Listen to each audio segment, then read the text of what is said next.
നമസ്കാരം കൂട്ടുകാരെ, ഇന്ന് മലയാളി ഡയറീസിൽ നമ്മൾ പങ്കുചേരുന്നത് ഒരു വലിയ പാരമ്പര്യത്തിലാണ്. വലിയ നോമ്പിന്റെ 50-ാം ദിനത്തിലേക്ക് അടുക്കുമ്പോൾ ഓശാന ഞായറാഴ്ചയ്ക്ക് തലേന്നുള്ള ഈ കൊഴുക്കട്ട ശനി ഓരോ ക്രൈസ്തവ ഭവനങ്ങളിലും ഭക്തിയുടെയും ഒത്തുചേരലിന്റെയും ദിനമാണ്. അരിപ്പൊടി നൈർമല്യത്തോടെ കുഴച്ചെടുത്ത് അതിനുള്ളിൽ മധുരമൂറുന്ന ശർക്കരയും തേങ്ങയും ഏലക്കയും ചേർത്ത കൂട്ടുനിറച്ച് ഓരോ കൊഴുക്കട്ടയും ഉരുട്ടിയെടുക്കുമ്പോൾ അത് കേവലം ഒരു പലഹാരമല്ല, മറിച്ച് തലമുറകളായി കൈമാറി വന്ന ഒരു സംസ്കാരം കൂടിയാണ്.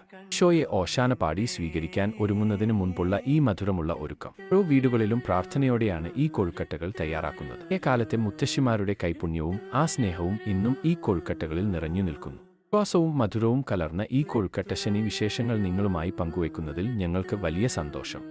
നിങ്ങളുടെ വീട്ടിലെ കൊഴുക്കട്ട വിശേഷങ്ങൾ താഴെ കമന്റ് ചെയ്യൂ.